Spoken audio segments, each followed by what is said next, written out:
परदेशातील प्रगत कृषी तंत्रज्ञानाची माहिती होण्यासाठी कृषी विभागाने प्रस्तावित केलेल्या 14 पैकी एका देशात जाण्याची संधी यावर्षी शेतकऱ्यांना मिळणार आहे। यासाठी 3 शेतकऱ्यांची या दौऱ्यासाठी निवड करण्यात येणार आहे। या दौऱ्यासाठी शेतकऱ्यांना 1 लाखांपर्यंतचे अनुदान कृषी विभागातर्फे देण्यात येणार आहे। शेतकऱ्यांना प्रगत देशातील विकसित शेती आणि अत्याधुनिक तंत्रज्ञानाची माहिती व्हावी यासाठी कृषी विभागामार्फत शेतकऱ्यांच्या देशाबाहेरील अभ्यास दौऱ्याचं आयोजन केलं आहे। इच्छुक शेतकऱ्यांनी परदेश अभ्यास दौऱ्यात सहभागी होण्यासाठी संबंधित तालुका कृषी अधिकारी किंवा जिल्हा अधीक्षक कृषी कार्यालयाद्वारे अर्ज मागविण्यात आले होते। शेतीशी निगडीत वेळोवेळी होत असलेले बदल तंत्रज्ञान शेतकऱ्यांपर्यंत पोहोचणे आवश्यक आहे।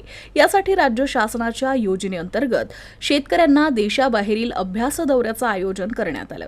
यावर्षी कृषी विभागाद्वारे Germany, France, Spain, Switzerland, Australia, New Zealand, Netherland, Vietnam, Malaysia, Ireland, Peru, Brazil, Chile, Australia, Singapore यापैकी एका देशाचा दौरा शेतकरी करणार आहे।